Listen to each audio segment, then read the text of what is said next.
नमस्कार।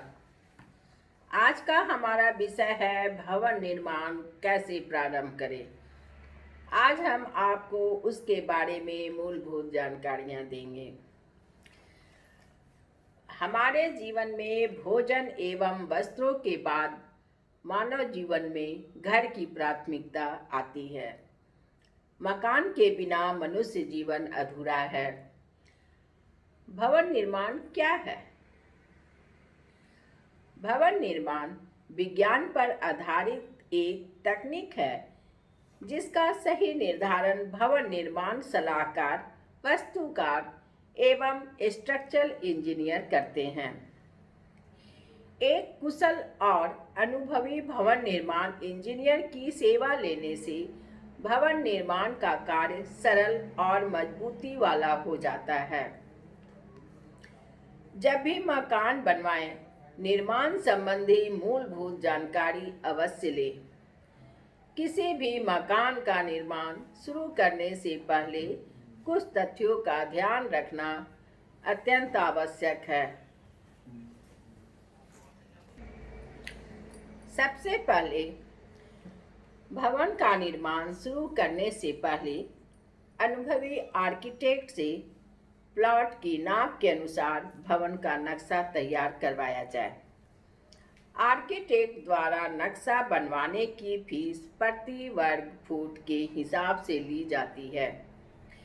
इस फीस में भवन की विस्तृत योजना, जिसमें प्लान, एलिवेशंस, सेक्शंस, लकड़ी के दरवाजे, खिड़कियों की विस्तृत योजना, बिजली पानी की योजना, नींव और छत की डिजाइन और सरिया आदि के ड्राइंग दिए जाते हैं और समय समय पर निर्माण कार्य की निगरानी की जाती है।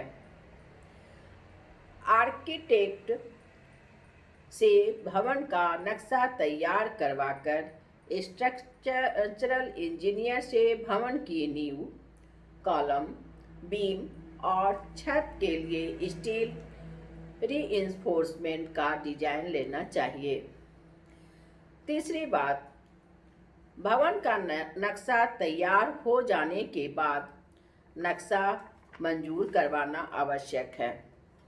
इसके लिए नगर पालिका, म्यूनिसिपल कॉरपोरेशन, नगर सुधार विभाग की फीस अदा करनी होती है।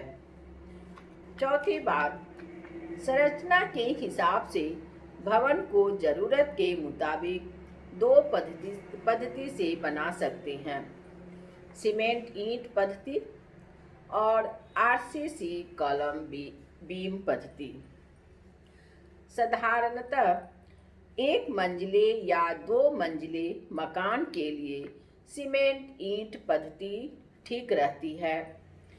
इस पद्धति में छत का सारा भार सीमेंट ईंटों की बनी दीवारों पर डाला जाता है और इसमें लागत भी कम आती है और काम भी जल्दी होता है।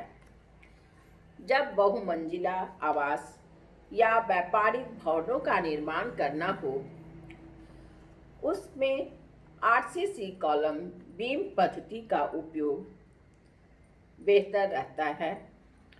इस पद्धति में भवन निर्माण के छत का भार आरसीसी कॉलम और बीमों पर डाला जाता है।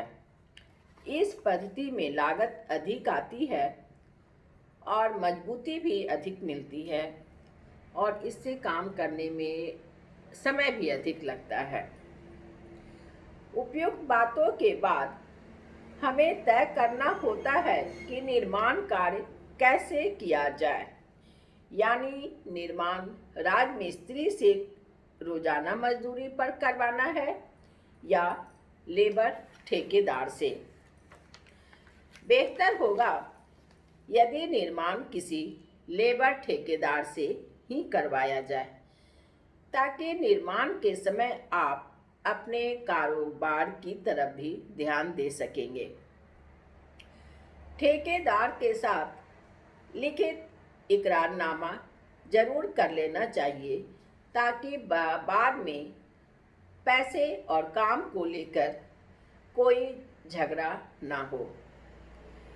ठेकेदार के मालिक से मिलकर उसकी कार्य क्षमता की पूरी तसल्ली कर लेने के बाद ही निर्माण कार्य का ठेका देना चाहिए।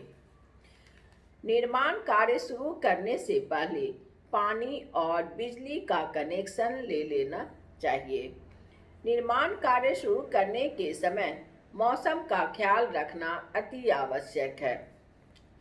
अधिक वर्षा, अत्यधिक गर्मी और अत्यधिक सर्दी की ऋतु में काम शुरू न किया जाए तो अच्छा है। निर्माण वाले स्थान पर एक रजिस्टर का इस्तेमाल करना चाहिए, जिसमें सीमेंट की प्राप्ति, रोजाना खपत के साथ साथ किया गया कार्य को नोट करते रहना चाहिए।